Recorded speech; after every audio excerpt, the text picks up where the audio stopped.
Agents को लेके कई तरीके की कई बार शिकायतें आती हैं कि एजेंट्स धक्का करते हैं विदेश के नाम पर। जैसे ही अमेरिका से जो बहुत सारे लोग डिपोर्ट हुए तो उसके बाद ये मसला ज़्यादा गर्माया। हालांकि ये मसला बड़ा पुराना है पंजाब में, आज से नहीं, पहले ही लंबे समय से अक्सर ये धक्के होते रहे हैं लोगों के साथ। और जब विदेश अमेरिका से लोगों को यहाँ डिपोर्ट किया गया तो उनकी कहानियाँ सुन के लोगों का जो है मन ऐसा पसीजा कि लोग ये बात समझने पर मजबूर हो गए कि लड़कियों को भी इतना कुछ सहना पड़ा। हालांकि एक चकाचौंध कह सकते हैं हम विदेशों की, जो नौजवान उस तरफ जाते हैं, यहाँ नौकरियाँ नहीं मिलती थी। लेकिन अब जो है ह्यूमन राइट कमीशंस की तरफ से जितने भी चंडीगढ़ और पंजाब के जितने भी इमिग्रेंट्स हैं, एजेंट्स हैं, उनको नोटिस भेजा गया। पूरा मामला क्या है, पहले तो हम शंटी सर से समझते हैं पूरा। सर, मामला क्या है? आपने सबको नोटिस भेजा है, बेसिकली किस बिहाफ पे भेजा है, कितनी शिकायतें आई थी जिसके बाद आपने ये एक्शन लिया है?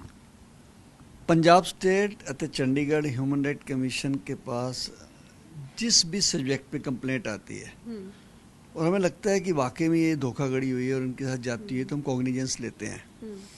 आपने देखा होगा हमने हॉस्पिटल्स के एक्शन लिया, हमने शमशान घाटों के लिए जो डेड बॉडी रोक लेते थे, फिर स्कूलों का लिया, जेल पे, हर पुलिस स्टेशन देखे होंगे।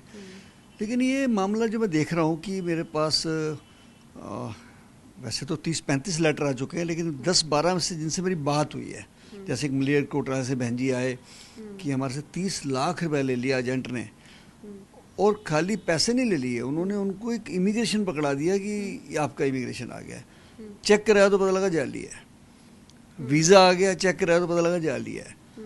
फिर कहने लगे नहीं हम आपको ऑस्ट्रेलिया नहीं भेज सकते, हम आपको नॉर्वे भेज देते हैं। चलो जी, टिकट दे दी उनको, टिकट दे दी, वो पूरे परिवार समेत तो होता ही खुशी होती है, अभी चढ़ाने जा रहे हैं ये एयरपोर्ट पे, वो दिल्ली के लिए चल दिया है।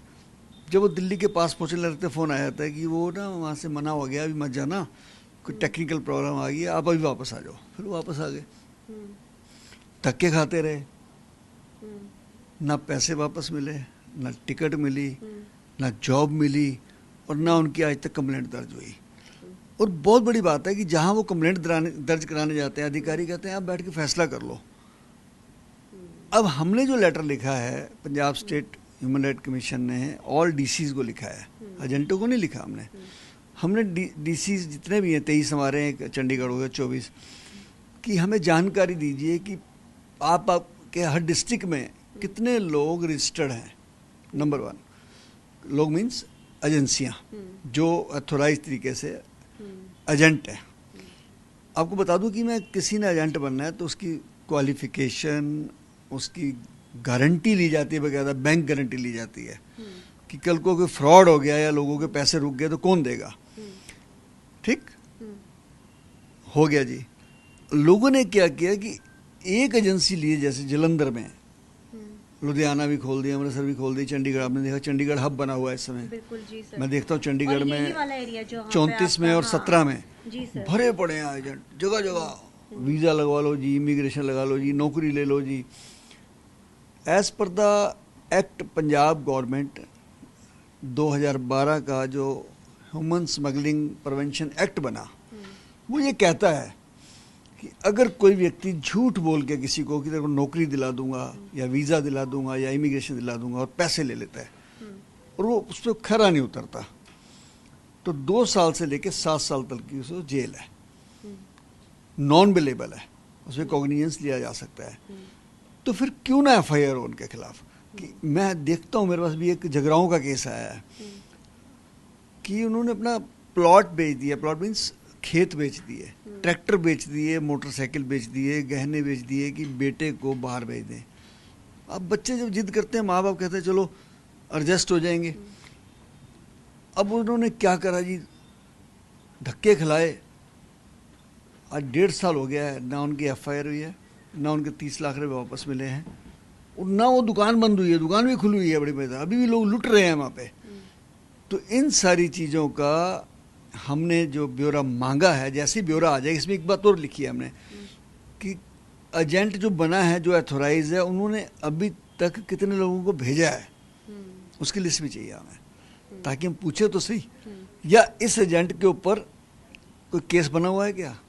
अच्छा, हमारे इस प्रिवेंशन एक्ट में एक और रहने पड़ा है इसको कि अगर दोबारा कोई बंदा पहली बार तो उसके बाद FIR होगी, जेल चला गया।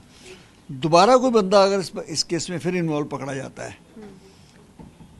तो फिर वो एजेंसी ज़िंदगी में खुल नहीं सकती है। एक और है इस एक्ट में कि अब सपोज 2 बच्चियां बैठी हैं वहाँ एजेंट बन के, एज ए मैनेजर कह लो, एज ए इंचार्ज।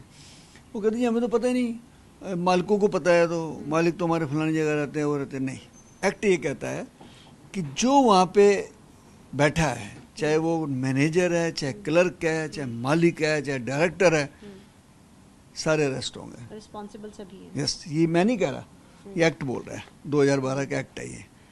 तो इसलिए हम जैसे ये लिस्ट है हमारे पास आ जाएगी, मैं अभी भी अपील करता हूँ। टाइम बाउंड भी किया है सर, 15 मई तक आएगा। और मैं पंजाब और चंडीगढ़ के सारे सिटीजन्स को अपील करता हूँ कि अगर आपके साथ भी ऐसी कोई धोखाधड़ी हुई है तो अपने सारे पेपर लेके, और जिस थाने में आप गए थे और FIR नहीं हुई तो वो पेपर भी लेके आइए। तो हम आपसे वादा करते हैं कि हम उसके ऊपर कॉग्निजेंस लेके आपके उस केस को महत्वता देते हुए FIR कराएंगे, और जो एजेंट ऐसा गलत काम कर रहे हैं अरेस्ट भी कराएंगे और आपके पैसे भी वापस दिलाएंगे। सर, बहुत सारे मामले जब अमेरिका ने जब बहुत सारे लोगों को जो इलीगल तरीके से वहाँ गए थे डिपोर्ट किया गया, आज 15 जो हैं ऑस्ट्रेलिया से डिपोर्ट होकर भी आ रहे हैं, जिसकी जानकारी खुद CM मान ने आज दी है हमें। तो आपको क्या लगता है कि अक्सर लोग लुभाने, वो बड़े बड़े वहाँ के चकाचौंध को देख के बच्चे लगता है कि नौकरी करेंगे, वहाँ चले जाते हैं। नहीं लगता कि एजेंट्स इन चीज़ों के पीछे जो मेन है, लेकिन इससे पहले जिम्मेदारी परिवार के लोगों की भी बनती है इसके अंदर? देखिए, अक्सर हम पहले सुनते थे कि ये कबूतरबाजी हुई है, हाँ, डंकीबाजी हुई है, ठीक है। कबूतरबाजी से गया या डंकीबाजी से गया या नौकरी मिल गई वहाँ, तो लोग कहते चले यार बच्चे को नौकरी तो मिल गई। देखो, इंसान बच्चे की खुशी के लिए कुछ भी करता है। और आजकल बच्चों के पास एक और भी बात है, यार हमको नशे ना लग जाए, ये है वो है जो भी है। अब वहाँ से जिन बच्चों को वापस भेजा जा रहा है, आज अगर पंजाब सरकार उनके ऊपर हाथ ना रखे, सोचने की बात है, तो वो तो ना घर के रहे ना घाट के रहे। वो तो अरे वहाँ अगर ये इंटरफेयर नहीं करती गवर्नमेंट तो वो तो अरेस्ट कर लेते हैं, वहाँ पे जेल में पड़ते, सड़ जाते हैं वहाँ पे। तो ये तो उनकी खुशनसीबी है कि वो पंजाब से गए थे और पंजाब उनको सपोर्ट कर रहा है पूरा।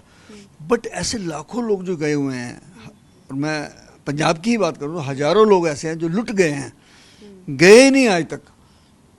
एजेंट्स के ऊपर आपने चलो नोटिस कर दिया, DC को 15 तारीख तक का टाइम बाउंड कर दिया है। सभी एजेंट्स की जब आपके पास फाइल जाएंगी आने वाले समय में, वो ऐसी चीज़ें ना करे, इसके लिए भी कोई नियम या कानून बनाए जाएंगे? नहीं, बंद होंगे वो। हाँ, वो दुकानें, यस। और अगर एक लाइसेंस बनाया है, सपोज उसका चंडीगढ़ के लिए बनाया, तो दूसरी ब्रांच कैसे खोल सकते हैं वो? ब्रांच बंद होगी? यस, बंद नहीं होगी, उसके ऊपर FIR भी होगी। As per the act 2012 prevention act जो है, उसके ऊपर 2 साल से लेकर 7 साल तक की कैद भी है उसके बीच में। जो भी लोग वहाँ बैठते होंगे, जो बच्चे वहाँ काम करते हैं, मैं उनसे भी कह दूँ वो भी सतर्क हो जाएं। जो वहाँ बच्चियाँ काम करती हैं वो सोचते हैं कि हमें तनख्वाह अच्छी मिल रही है, नो, जो वहाँ बैठ के पैसे दे रहा लोगों से वो अरेस्ट होंगे सारे इसमें। और मैं एक बहुत बड़ा लोगों को ये अपनी तरफ से अपील करता हूँ पंजाब के लोगों को कि आप हमारा साथ दें इसमें। धन्यवाद सर। तो जाहिर है ये कहा गया है कि अब सभी DCs को टाइम बाउंड कर दिया गया, 15 तारीख तक उन्होंने अपनी सारी लिस्टें जमा करनी है। और कई बार जब एजेंट्स कहते हैं फ्रेंचाइजी खोल लेते हैं, आमतौर के ऊपर एक वर्ड भी यूज़ किया जाता है, जैसे आज यहाँ पे दुकान खोली है उन्होंने तो कहीं और भी खोल दी, तो अगर चंडीगढ़ का लाइसेंस है तो सिर्फ उसी जगह में खोल सकेंगे। दूसरी जगह अगर खुलती है तो उसके ऊपर FIR के साथ साथ उस पर ताला भी लगेगा। कैमरामैन जैसी के साथ